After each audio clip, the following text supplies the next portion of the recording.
Okay, good day, good afternoon, technically, everyone. Welcome to our virtual event here titled 5 Pillars of Success for Leadership Teams, for Successful Leadership Teams. My name is Connor Howard. I'm representing Crane's Content Studio Cleveland today, and I'm joined by our special guest, Pete Honsberger. He'll be our keynote speaker today, walk you through some leadership strategies to energize, motivate, and guide leaders into the storm and beyond. Can't wait to get into it. Some really quick housekeeping items before we get off and running.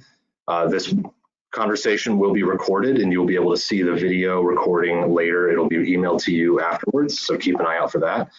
And I'd also like to remind our audience and encourage you all to use the questions function. If you have something you'd like Pete to address, you can ask any question you'd like in the question panel, and we'll get to them when time allows, either when there's a break in the conversation or at the end. And yeah, don't be shy. Let us know what you're thinking. So Pete, I'm going to go ahead and share our slides, and we'll get going here. So starting off, tell us a little bit about yourself. Who is Pete Honsberger? Thanks, Connor, and thanks everybody for joining. It's an honor to be with everybody. My name is Pete Honsberger. I'm the lead Into the Storm coach for CultureShoc. We're a Cleveland-based business that is really passionate about discovering, engaging, and growing leaders. And when we talk about leaders, we're not talking necessarily about people that are always in a CEO position or even a leadership job title. A lot of times we're talking about mid-managers, entry-level employees, even interns can enact leadership qualities. And that's, if you're wondering, am I in the right place here, regardless of job title, you really are in the right place if you're interested in developing yourself and developing people around you to whatever extent you have the power to do. Some of our experiences over the last decade or so of myself doing this and the last 20 years of CultureShoc's existence are working with any organizations from small businesses to mid-sized market organizations, primarily in the Midwest, but sometimes all over the country, as well as some Fortune 500 organizations up to the big banks and just about every industry I can think of. Some of my background is in communication, bachelor and master's degree in communications, as well as athletics and coaching. And I've always been fascinated with why some teams succeed more than others when talent is relatively similar.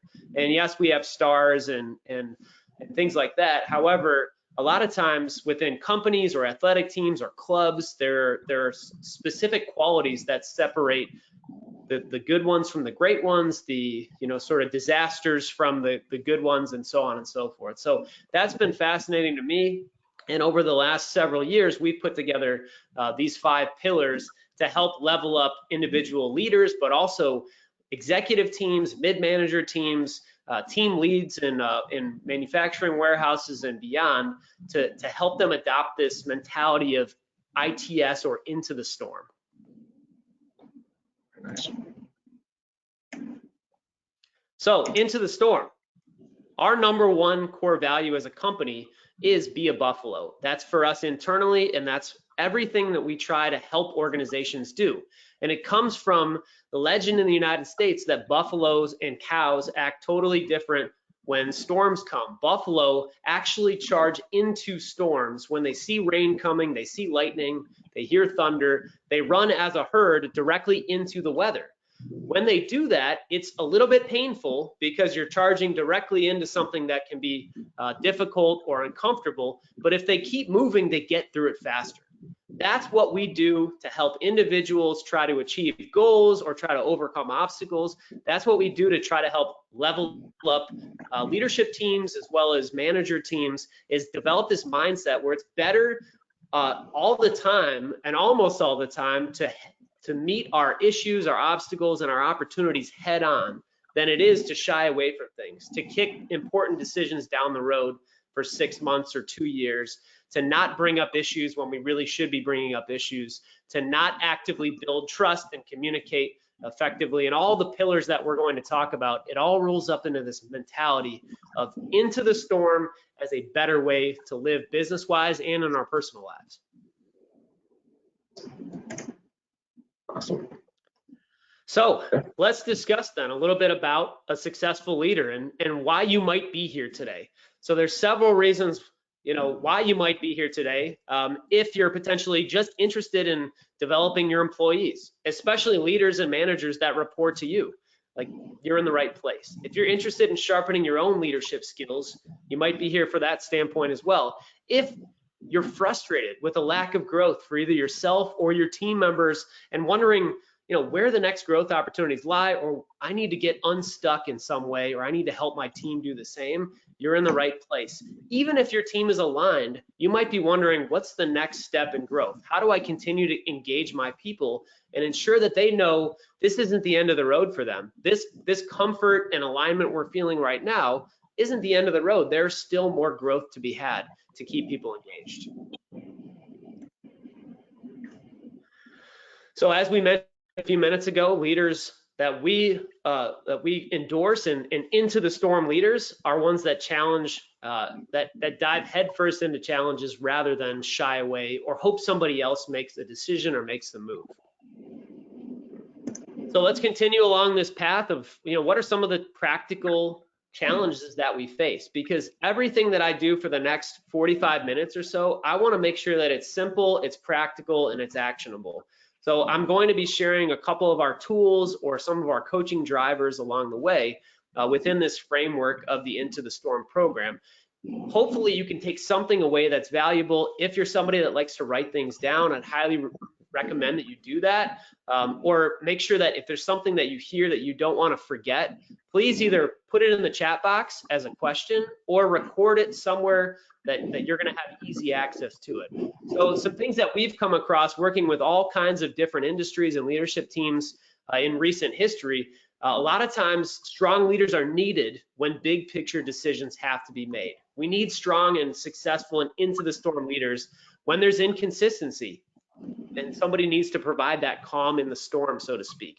Strong leaders need to give feedback, make sure that we're managing our time, and we need to help other people do the same. This is a common topic: determining the right priorities, managing our time to avoid burnout, being comfortable delegating. These are critical characteristics of into the storm leaders that is much easier said than done, but it's definitely worth discussion as well as learning. Sometimes trust and a lack thereof slows down progress. Sometimes team members just struggle, and we need to help figure out how do we reach those people. Strong leaders and into the storm leaders do a better job than the average leader. Sometimes people are doing great and they just need more challenge. Sometimes a team in general is inconsistent, or we don't have enough accountability. We're not doing it the right way. Sometimes tough conversations need to be had, and if there's nobody having the conversations, then they're just being swept under the rug and kicked down the road into the future. The same with accountability. So these are some things that you might have noticed in the past. Maybe you're still going through something like this in the present. Maybe you expect big project coming down the road, or I'm going to have to do performance evaluation season soon between now and the end of the year. It's worth a look and really taking a hard look to think about whether we are exhibiting those qualities now or if we've got room to grow. Nice. So let's discuss what the program looks like, and let's discuss our 5 pillars. We've broken this down, and this has come from years of studying organizations, of being in the middle of these conversations ourselves, of leading our own team internally and helping other leaders develop teams, communities of people, cohorts, and so forth. This is the structure that we found to be the most successful. Number one, the first pillar is establishing authentic trust. That is the foundation for everything successful within the best teams that we've studied. Once we build great trust, we move then to real simple communication. We want to be having the right conversations. We don't want to be overcomplicating everything. We also don't want to be stuck in the 19 different channels of communication that are needed, or that sometimes people are throwing at us because we have so much at our disposal. When we are communicating effectively and having the right open and honest conversations we should be having, then we are more comfortable holding people accountable. And we have an interesting take on accountability. We think that's a positive thing. So I'll explain that in a couple minutes. But when we're being accountable to the conversations we're having, we then feel more comfortable delegating, and we're willing as leaders to have other people challenge us, to have other people request to step up and take on some new responsibility. And like we just mentioned with prioritization and time management, we need to delegate eventually. Otherwise, you'll just work more and more and more and more, and that's not sustainable. Speaking of sustainability, once we've got delegation under control, we then answer the question, where do we go from here? How do we sustain this positive momentum? And we do that through crushing complacency. So if we're ready, we can get into the first pillar. Connor, if you have any questions right off the bat, or if anything's in the chat, I'd be more than happy to answer. Yeah, absolutely. Thanks, Pete, for walking us through all that so far. It's really interesting to see how these 5 pillars really tie into each other and flow together. I can't wait to really pick them apart in detail. But before we dive into them, I am curious, do you have any thoughts on maybe these misconceptions or fears that some people might have when they think about the term leadership? If they're given the idea of being a better leader, they might think to themselves, I don't really know if I have the personality or the temperament to be a leader. Like, is leadership something that you just either have or you don't have, or what are your thoughts on that? Our take is that it's being a leader is not about being born with something necessarily. I think some people are born with a little bit of a head start in some of the areas of leadership. However, just because somebody is confrontational and comfortable with conflict and has no problem firing employees, that doesn't necessarily mean they're a leader. And just because somebody's quiet or introverted potentially, or avoids conflict naturally, doesn't mean you cannot be a good leader. To us, leadership is the ability to influence in a positive way, and that can happen from any position within an organization. You can be a leader as an intern who just started a week ago. You might have ideas that you're bringing from your previous experience that you can provide all the way up to the executive team that are fresh ideas. You can be a leader who sees somebody else living the core values and then calling them out in a positive way, and then you're influencing people and providing them recognition and appreciation for them to continue doing the right things. You can also be a leader, if you've been around for 25 years, even if you're getting closer to retirement and thinking, I've got a year left, what can I continue to do to lead? You can think about leading a legacy, and you can mentor people, and you can provide knowledge transfer to make sure that the next generation of the organization is successful and learns what you already know. So to us, it's not about being born with something. It is about taking the opportunities in front of us and having this learner mentality. If you're thinking that I would imagine the fact that everybody decided to take your time to join this webinar, you have that mentality that you have something to learn. And I appreciate that. And I promise my goal is not to tell you exactly how to do your job, or to pretend that I know how to do your job better than you do. However, this structure and framework that we've put together over years of studying and practice and working through client issues on our own, like this to us is something that's been very impactful to a lot of clients, and we want to continue to share that impact. Excellent, thank you. Yeah, it's good to know. So keeping that in mind, let's start with the first pillar here. Okay, let's talk building authentic trust. That is, or establishing authentic trust. When we're thinking about this, we believe that leaders with an into the storm mentality, they build trust with other people on purpose, and they are trustworthy themselves. Okay, and a lot of times, it can be a little bit of a moving target. And when we think about trust, some people think it's intangible. Some people think I can't measure this, or how do I know if there's a high trust environment or not? Well, into the storm leaders, they figure out that trust shows up in a lot of different ways. Not only that, but it actually makes business sense to build trust. Okay, it shows up in the little things like the presence of conversation or dialogue in a meeting. If we have silence in a meeting, only one voice in a meeting, there's probably not a lot of trust. Okay, but it shows up in the volume, in the buzz in the room, in the comfort and quality of these conversations. High levels of trust shows up in work being done without getting micromanaged. You know, if I trust a team member to do something and I know that they've taken ownership of that task, I don't need to be looking over their shoulder all the time. High level of trust. Trust shows up in the amount of innovative ideas, the willingness to take risks, the environment where asking for help is okay. Trust also shows up in leaning into your team to ensure they have what they need to be successful. I can build trust just by asking people, how can I better support you on my team? And then not only asking that, but then following up and providing that support.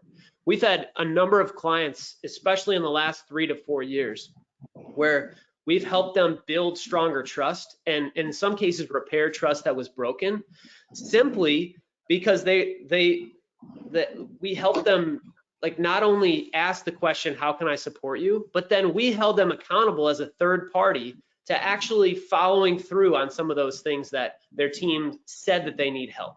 You know, it can actually be really counterproductive if I'm asking you, how can I support you? You tell me how I can support you, and then I don't follow up. I don't support you in that way. Well, doing things that we say we're going to be doing over time really builds trust quickly. One of the last things I want to mention before we move on to the next slide is that, you know, something that I believe really strongly in: trust cannot be faked, but it can be accelerated. Okay, if I'm trying to, you know, if I think that the way to trust is just to learn personal information about other employees, but then I use it against them in certain ways, or I don't use that to relate to them better, it's faking it to some extent.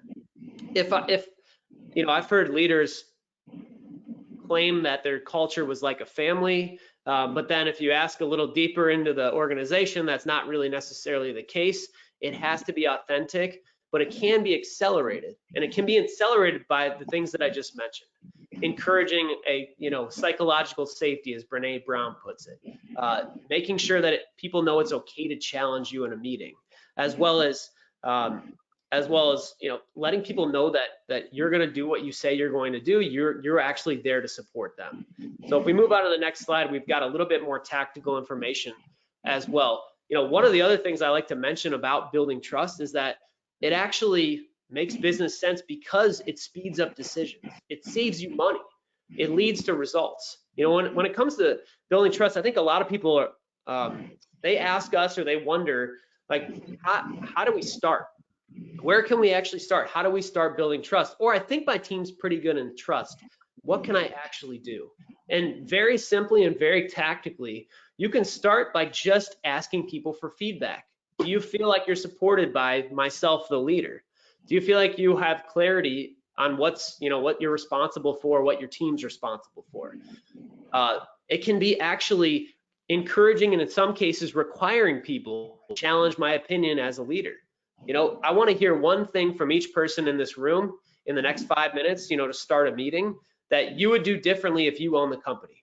Or what's one idea you have to improve the organization? And I have to hear one thing from everybody. Like, there are ways that we can build trust by drawing information and feedback out of our team members. Another easy way to build trust is to let your organization know that you're trying to build trust. Hey, I want to make sure that we make it a point over the next quarter. A critical part of our goal as a company is to build a higher trust environment. I want to be having individual conversations throughout the next quarter with each person on my team. I want you to give me honest feedback. We're actually trying to build trust. And then you follow up, and when people give you feedback, you pick out things that are possible to execute on. You execute on those things so that trust becomes this real, tangible foundation for your high performing team, rather than some sort of moving target or intangible sort of fugazi thing. Excellent.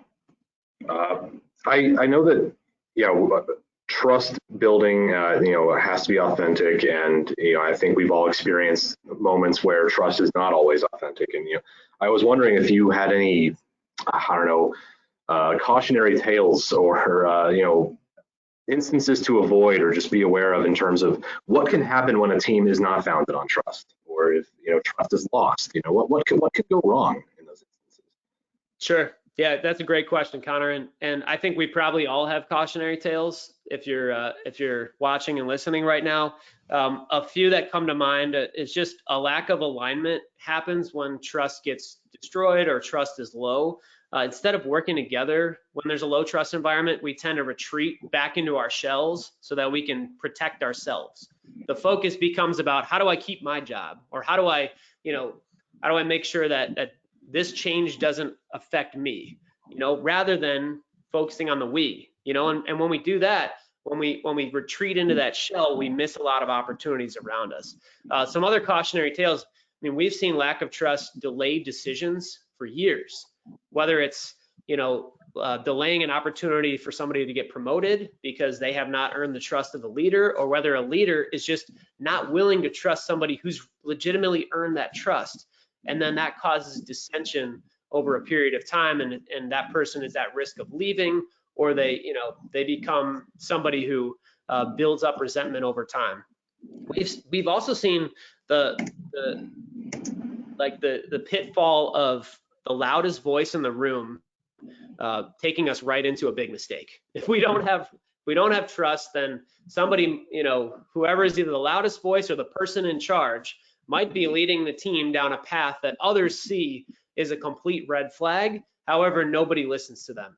I'm going off script here a little bit, but I just watched the Woodstock 99 documentary, if anybody's seen that on Netflix. And there are several examples in that documentary of 22-year-old, relatively new employees to the organization trying to tell the higher ups, this is a bad idea. Like, we probably shouldn't hand out 100,000 candles and light them in a crowd, with 200,000 people, and having the microphone shut off, and just said, this, you don't have the authority to give me that feedback. Next thing you know, there's fires, erupting everywhere. And so that is one that I just noticed a couple days ago. And and sometimes if we don't have a high trust environment, people are not going to bring up things that are important. They'd rather not stick their neck out there, because trust does take a little bit of vulnerability. Like, I have to be willing to be able to provide an idea, to be able to question somebody else, to even have a conflict in a meeting. Sometimes we think conflict is actually a good thing as long as it's kept respectable. And respectful. If two people disagree about something and they're sharing their perspectives openly, we might have a high volume in a room, and we might have people getting passionate. But if they have a high trust relationship, they make a decision that's best for the team. Everybody gets to say what they'd like to say, and then they all go have lunch together afterward, as if nothing negative happened. So on a positive side, we've also seen high trust saving leaders from resigning. People feeling like, I don't know if this relationship is repairable. Then somebody comes in with vulnerability, humility, they work on the relationship, and they actually are saved from leaving the organization. We've seen high trust solidify roles. We've also seen it completely change relationships for the better. And so, if you keep a couple of those things in mind, if you're looking to build trust, just like letting people know you want to build trust, walking to it with the humility, letting people know that you want to have their back, that this is an expectation to work here, that we all share our opinion, we all have something to offer. You can do those things. Any of those can be done in a informal 10-minute conversation. They can be done in a team meeting. You can ask a question that's unrelated to work for the first 5 minutes of a team meeting that builds a layer of familiarity and relatability, which then sometimes can be turned into trust as well. So that's why we believe so strongly, and you'll see as the rest of this unfolds, that if we can get trust right and do that on purpose, communication, accountability, delegation, all those things take care of themselves after that. Well put. Thank you. That's great. Speaking of communication, let's go ahead and move on to the second pillar and get into that. Okay, so with active trust building underway, the next pillar is to drive communication that works for us. And we want to try to keep it as simple as possible. Our take on this pillar is to picture a car. And so if we move to the next slide, you'll see not necessarily the picture, but one more slide forward. I want you to think about a car. and that vehicle representing your ability to drive effective messages to others. Okay, so think about specifically yourself. The first thing I think about when I think about a car, and this is how we structure our workshops and our courses related to communication. It is my engine. Who am I as a communicator? So if I want to get better at communication, if I want my team to be a better communicators, I need to first look under my hood, basically. You know, what is my personality style and assessment? What are my preferences? What channels of communication do I prefer? How am I perceived by other drivers on the road, quote unquote? How can I get better in tune with myself and how I like to be communicated with and how I like to communicate? Okay, because if I can better understand that, then I can better relate to other people around me. I can let my team know, hey, I know everybody prefers group chats, but I like to have the email paper trail because, you know, I don't want to have to scroll through all my text messages all the time, you know. And then you can have that discussion as a team and you can figure out what channels work best for the most amount of people. And I'm not saying you have to communicate every single individual differently, but understanding my preferences, then understanding my team's preferences, that can be really helpful in simplifying communication. You might find that we're sending things 4 different ways when we really only need to be sending them one way, or we could develop categories. We've had some clients develop, you know, if it's something that's related to personnel, we definitely need it to be face-to-face or over the phone. If it's something that is related to a contract or things that need a paper trail, we definitely need to do by email. But if it's anything in this category, it'll be a Teams message or something along those lines. So when we figure out our engine and get better in tune with that, we want to think about gassing up the engine. We think about active listening as the fuel for our engine. There is no limit to the information we can learn if we just choose to listen actively. And if you've taken interpersonal communication in the past or are familiar with that concept, listening actively is simply like showing people that you're trying to understand them and having them elaborate on what they're telling you. So if somebody is giving me feedback or bringing an idea up to me, all I need to do is ask them to please elaborate on that. Or sometimes quite simply repeat the last few words of their sentence and then let the words hang and let people tell you more and more, give you more details so that we can get an active picture of what's going on so that we can either make a decision, build a better connection with them, solve an issue, and so on and so forth. To me, an easy rule of thumb and something really actionable is that when I'm networking with somebody or when I'm trying to build a bridge communication-wise, or I really want to get the full story, I want to ask one more question than I normally would in a conversation. So if my instinct is telling me, okay, you asked a question, somebody responded, let's move on, I want to dig one more question deeper into that. So if we can challenge ourselves to do that, that's been helpful to me in not only a networking sense where I'm trying to get to know people, but trying to build credibility with coworkers, as well as trying to actually solve an issue. So after we talk about the engine and the fuel for the engine, I want to then, my car is moving and I want to know what I need to navigate around. And so for us, those are the potholes. Potholes are things that have slipped through the cracks. You know, they're also things that need to be simplified. You know, what is confusing any of your team members right now? If you are an executive and you have a second layer of leadership, you know, that emerging leader, the next gen leadership team right now, what are they missing? Where are cracks in your communication to them? What are they missing as a whole that would help with alignment between leadership team, executive team, and next level leadership team? What are they not communicating accurately out to the rest of the organization? All these are potholes, things that we may have driven into in the past that we want to make sure we navigate around or fill in the potholes so that things aren't slipping through the cracks. Even things like managing email, you know, those could be a pothole. I mean, how many people on this call are struggling with managing email, have hundreds of unread emails in our inbox, you know, sometimes forget to respond to people because there's just too many coming in. Well, those are opportunities to audit ourselves a little bit and work on making sure that our communication channels are effective. Proactive maintenance is next. If you think about our car, we get it oil changed on a regular basis. We get work done when it needs to get done. Think about that from a communication standpoint. It's simply the things that we should be doing on a regular basis to maintain a high level of communication. Okay, and with communication being such a broad topic, we can limit it to, well, where do we communicate the most in our day-to-day lives? Is it in a meeting? Well, can we look at our meetings and make sure that they're really effective? They're not a waste of everyone's time. Things get done. We don't take more time than we need.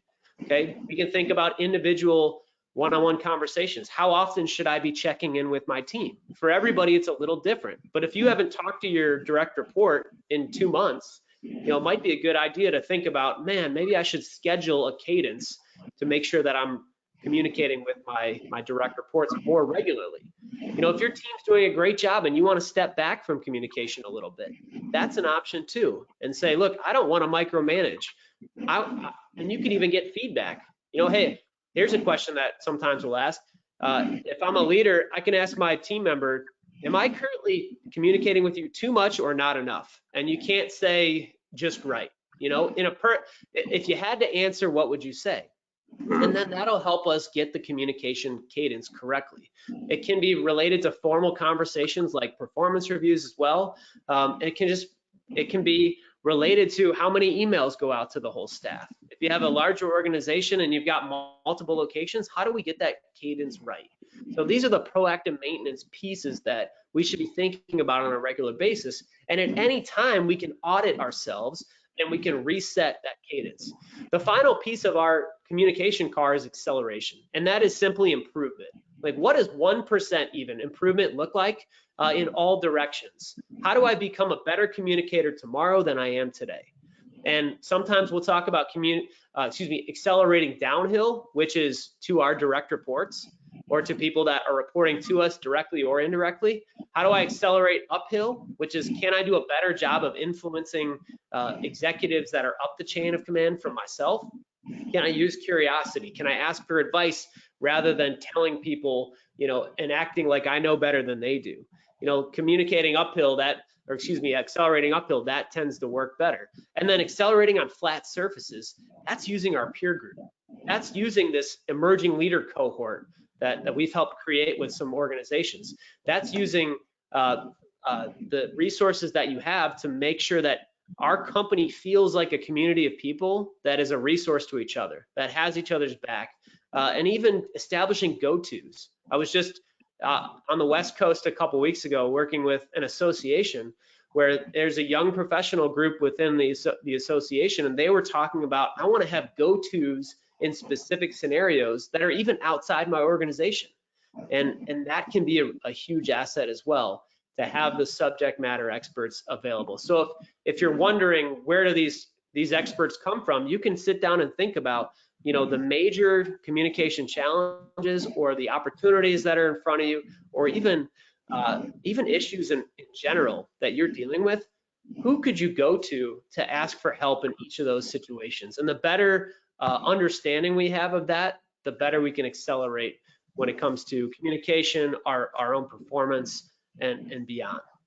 So that's our take on communication, and we try to keep it as simple as possible.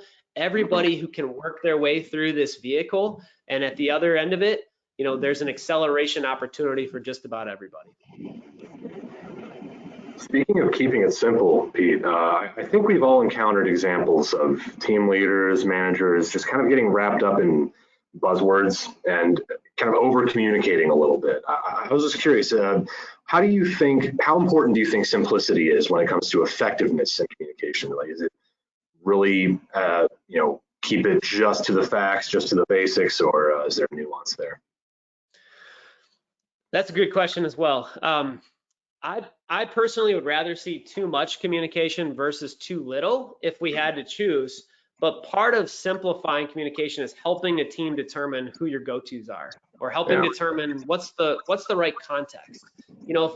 If it's a meeting that I've only got 45 minutes and we start the first 20 to 25 minutes just talking about things unrelated to work, I might need to step up and say, I want to respect everybody's time, but in order to get done what we need to get done and still have this hard out at 45 minutes, we've got to get down to business.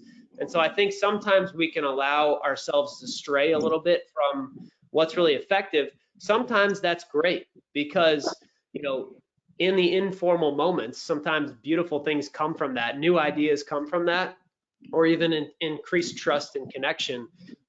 However, like, we don't want to contribute to confusion and chaos. And so if you feel at any point like you're getting too much jargon, or you're just getting communicated with way too much, that's an opportunity to do that audit of myself first, and then gather my team together and say, I think we've got room to grow in terms of communication simplicity. How do we get there? And then have that conversation.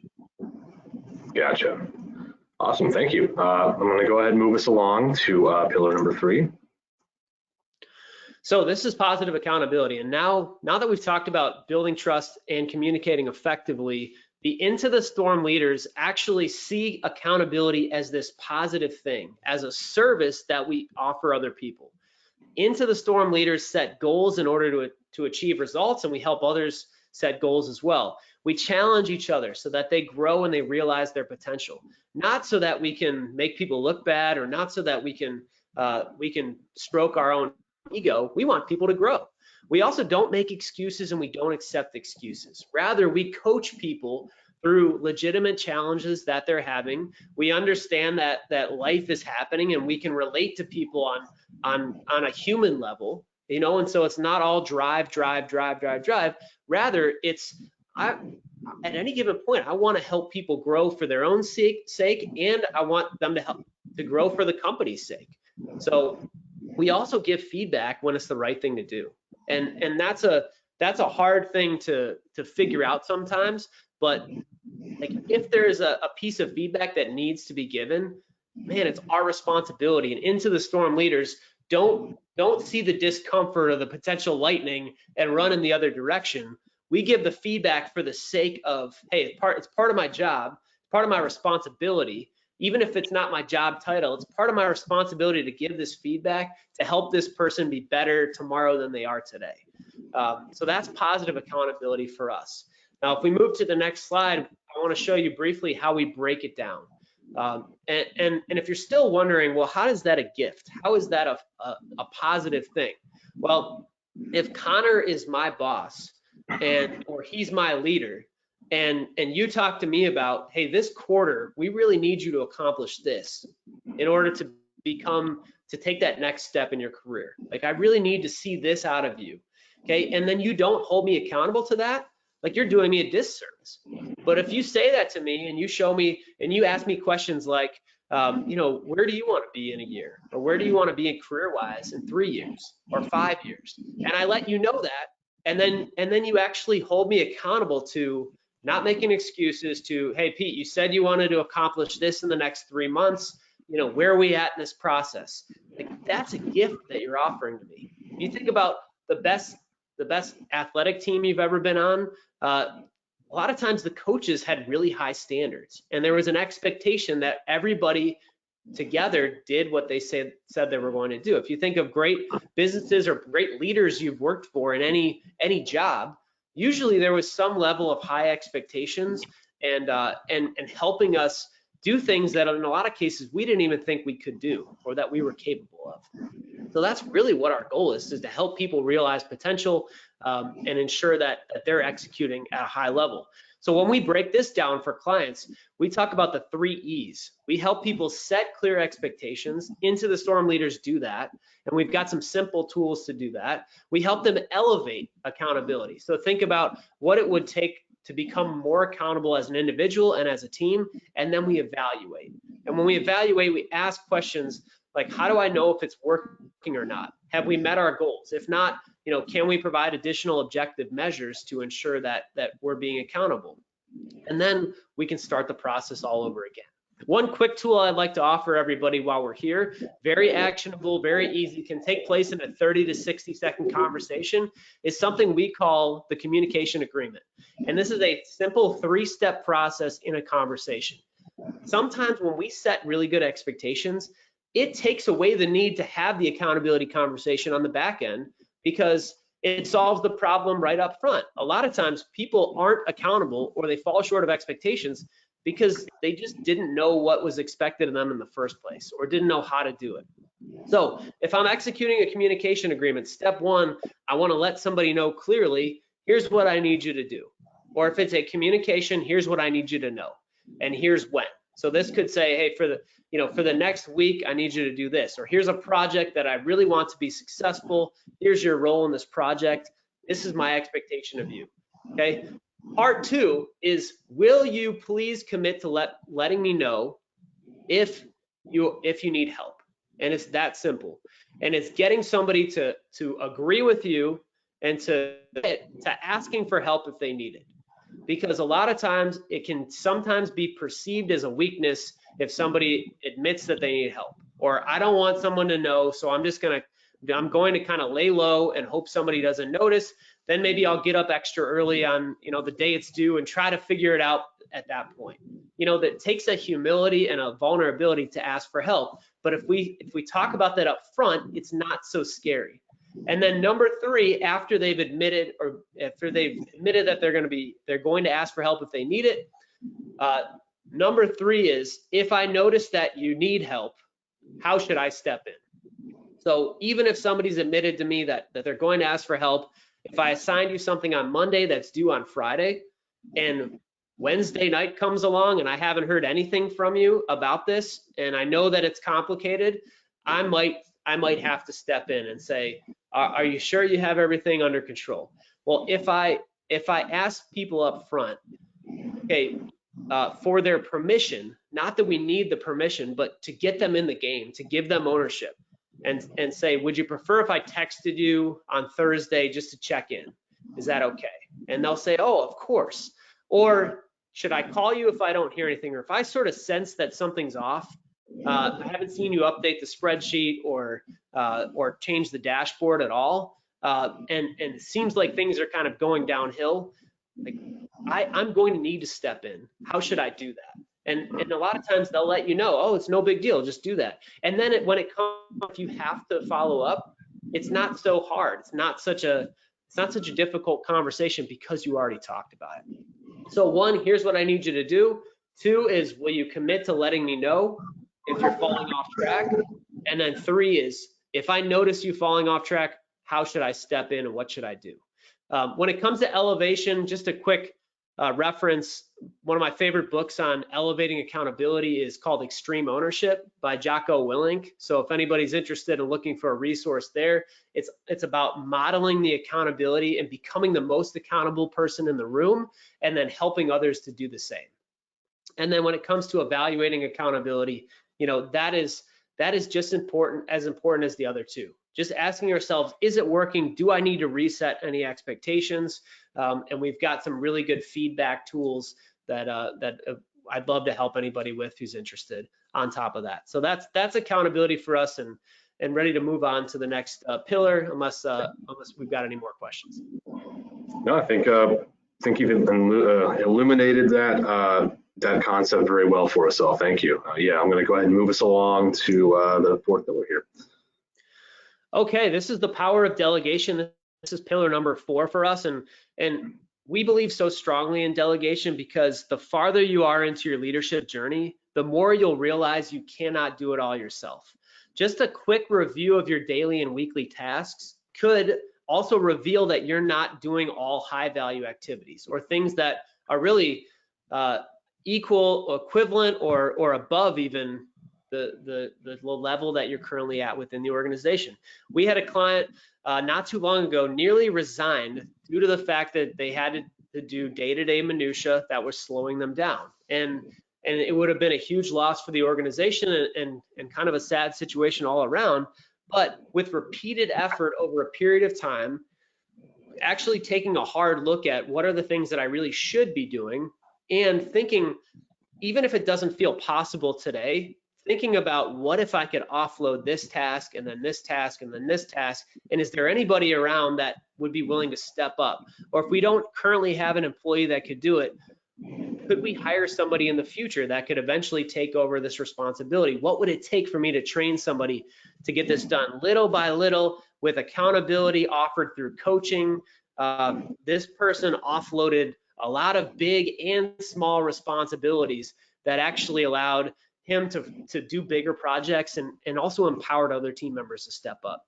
So that's an example of the power of delegation. And we'll move to the next slide to have just a little bit more information for delegation. But when we're talking about its leaders, Into the Storm leaders, they are intentional about delegation, and we try to help build these qualities and strengthen and sharpen these qualities. Some things that are easy to do for any of us. We can just monitor our activities and responsibilities. We can record for the last week, what were the top 10 areas in which we spent the most amount of our time. And then we can measure for ourselves, does that feel like a high value activity, or is that something that really should be done by somebody else? Okay, we can also create opportunities for others to step up. Delegation is great because it feeds growth for ourselves, but it also feeds growth for the people working with us. It gives people opportunities. And think about the first time in your own career somebody gave you a chance or gave you an opportunity to step up, or a critical time when you weren't even sure if you were capable, but somebody believed in you. They created that opening for you or that opportunity. And that's a pretty powerful thing. And that avoids organizations from bottlenecking and from slowing down growth and from running into, the invisible walls that prevent them from really getting where they want to go. And then another way that leaders are intentional is by designing their schedules and routines to serve them and their organization well, to make sure that people are doing the high value activities, but doing also things they're interested in. Imagine if you feel overwhelmed right now, or are close to burnout, or felt that way from some time.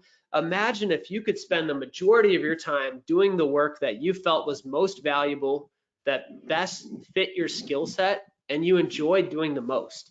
An easy question to get this conversation started is to just think about what is your favorite part of your work week? What's that favorite activity you engage in from a work standpoint?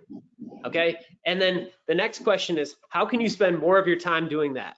And if you're going to do that without adding more time to your overall schedule, if you can spend more of your time doing that, you'll have to surrender some of the time doing things that potentially you're currently doing. So what would you substitute out if you're going to spend more of your time doing that? Those become low-hanging fruit to delegate. The other piece that we go through in our workshops that I'm not going to go into detail necessarily on today is that sometimes we can delegate to technology. Using an app or using a grocery delivery service or using things like that are examples of delegation.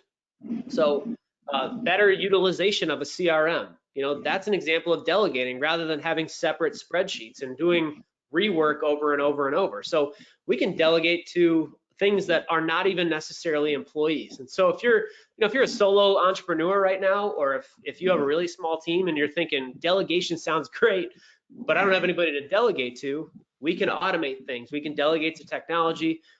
We can potentially eliminate things that we think we need to be doing, but really aren't bringing us a lot of value. And we might be surprised at how easy it would be to let go of something if we actually gave it a shot. So that's delegation, and that leads us to our final pillar, which is crushing complacency and sustaining momentum. So to wrap things up for today, I want to thank everybody again for joining, for taking the time out of your busy schedules to be with us. When we get to the point where our team is doing well, when we're doing a lot of the right things, when we feel like our leadership skills are getting better, sometimes that can bring with it a luxury, almost a comfort that I'm almost on autopilot, and then you look around and maybe you're getting passed up by your competition, or maybe you're missing out on opportunities, or maybe you're just feeling a little too comfortable. Like that can sometimes become complacency, and it can be damaging, and it can keep us kind of stuck on a plateau. Well, if we want to sustain the results of all the work that we've done to this point, here are a few easy ways to identify, like, how do I know if this is happening to me or happening to my team members? And we call that the 3 C's of complacency, which we're going to show you on the next slide. The 3 C's of complacency. How do I know when this might be happening? And we'll define this term for clients, and there's a couple words that stick out to me. There's a self-satisfaction involved in complacency, which is around getting too comfortable. There's a danger to complacency. There's also an unawareness sometimes. It's if I don't know that I'm doing it, I might be complacent. It might be a blind spot for me. Okay. But if we're trying to think right now, anybody on your team that you feel, or your team as a whole, if you feel like you're exhibiting too many of these examples, there might be some complacency that we can work on. The first C of complacency is getting too comfortable. That's just things are going well, or the employees who are doing the bare minimum, they know what it takes to not be noticed or to not be let go, yet they might have so much discretionary effort that they could give if they weren't just too comfortable. So as leaders, we can give people resources to get them out of that comfort zone, to snap them out of that feeling. If people or yourself are compromising on your values and really what you believe, so that we can choose the easy thing over the right thing, that's a form of complacency. If you've ever felt that like you're becoming everything to everyone, you're saying yes to everything just because you want the new business, or we don't want to be seen as no people, so we go way outside of what we think is right just to do what's convenient or what brings in revenue. Like, there's complacency there, because then we don't really become experts anywhere. We just become these generalists, jack of all trades, master of none. And then the last C of complacency is unhealthy comparison between ourselves and others. So if I'm comparing myself to my competition, to people on social media, people that I went to high school with, and where are they at in their career versus us as leaders, like anything like that takes us away from our own execution, takes our eye off the ball, so to speak, there's complacency there. And there's a never-ending opportunity for complacency. There's always going to be somebody that's you feel like is farther along than you and not as far along than you. And so if we spend a lot of our time focusing on those things, and I think we've seen this be the case with a lot of employees as well, not even just leadership members. If we can focus on, here's what's really important. Can we be thankful for what we have, and can we execute on what's right in front of us, what our plan is, what our vision is, without worrying about what everybody else around us is doing, then we can get away from that complacency. So on the next slide, very briefly, I want to share just what are the 3 C's of crushing complacency. So now that we've identified complacency and comfort, compromise, and comparison, what can we do about it? Well, number 1 is provide clarity. It's very simple. We've talked about it already. It's one of those simple but not easy things to do, is make sure that expectations are clear. It's hard to be complacent when you know crystal clear what's expected of you. And that comes in the form of measurement and objectives, as well as really good, simple communication for people, keeping things clear, avoiding assumptions. At any time, in any meeting or any conversation, I can ask somebody, hey, is this really clear to you? Like, do you understand fully? Can you walk me through that?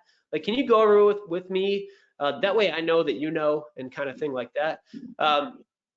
Number 2 is commitment, and that is just driving commitment. That can be short-term commitments, like hey, we all have weekly or monthly goals. It can be, I want to put special emphasis. I like that phrase to use. This month we want to do special emphasis on even something as simple as follow-up emails. When you say you're going to send a follow-up, let's send a follow-up. Or I want to put special emphasis on filling out this information the way that it really needs to be filled out, instead of going halfway through. I want to put special emphasis on hitting 100% of our goals this month. Let's all rally together and do it. It's hard to be complacent when you have clear objectives and people are driving commitment and using the positive accountability conversations that we've already talked about. And then the final one is creativity. No matter what your job or industry is, there is a creative angle or a creative approach to your job that you haven't tried yet, or that you have not explored.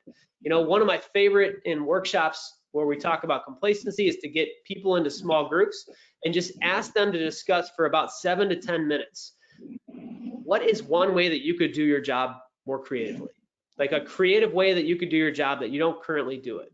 We've heard all kinds of interesting stories from from organizations that you would not expect to have really creative solutions. And that could be as simple as, you know, I'm going to switch out the cleaning solution because this leaves a better shine. That's a creative way to do that. Or, you know what, instead of sending a welcome message like this, I'm going to up the customer service and I'm going to send it through a different medium, and anything in between. Like, there's always creativity available, and that's a fun conversation to have. Like I said, it's hard to be complacent when we're thinking creatively about how we could do our job better, how we could support each other, and so on. So that is crushing complacency. Those are the 5 pillars of successful leaders and leadership team. And I appreciate everybody paying attention. I'll turn it back over to Connor, and we can do a quick recap for everybody today. Absolutely. Yeah, really quick, we do have one question from the audience here.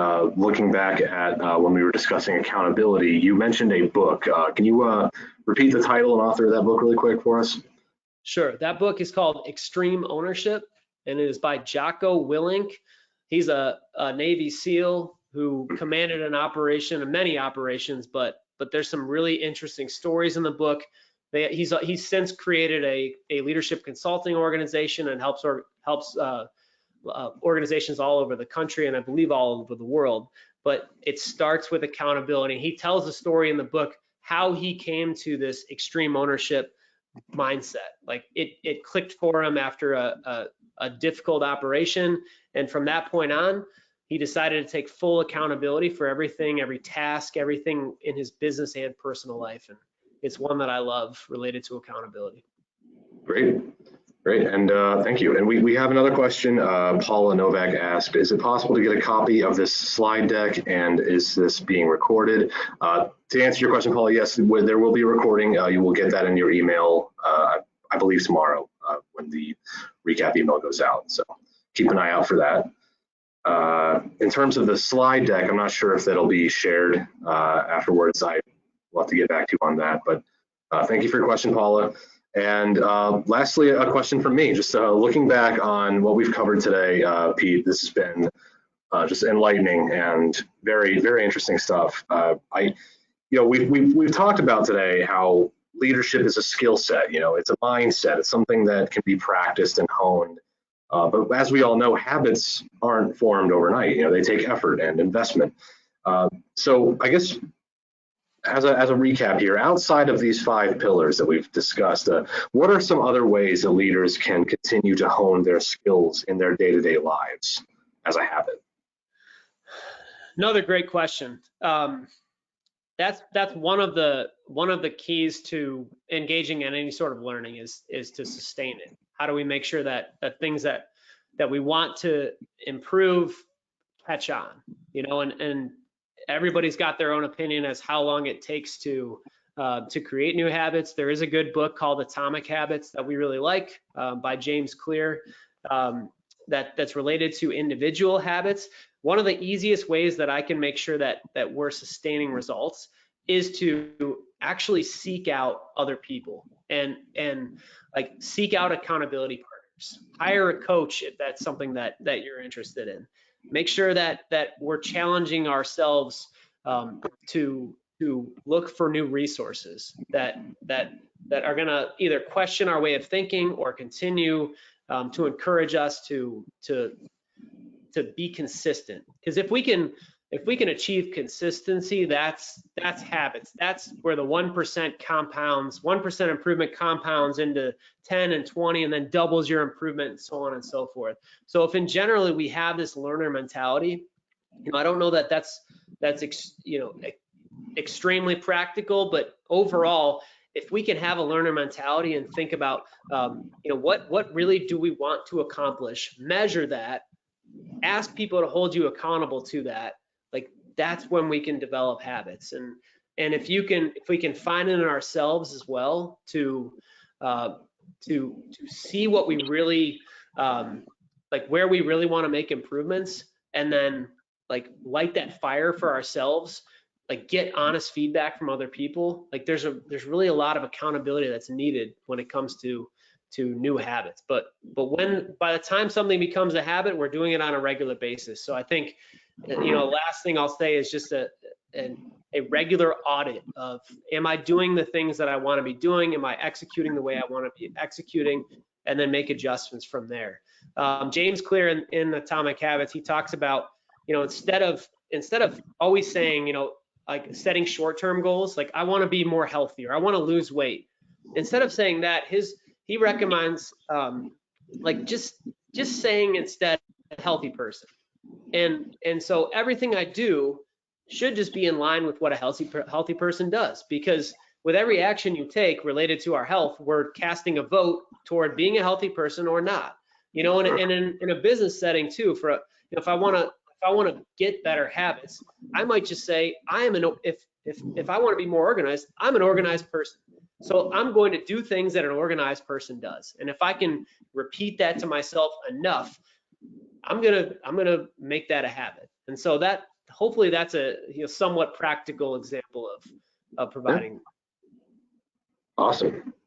Thank you again so much. This has all been amazing stuff. We are at the top of the hour, so we're going to say goodbye here in a minute. But I want to thank everyone in the audience again for taking the time to tune in. Just a reminder, you will see a follow-up email with a recording so you can watch at your leisure later on. Pete, I want to thank you again for your insights, your expertise. And is there anything else the fine folks out there should know about where to find additional resources or where else they should go if they want to know more about this into the storm mindset?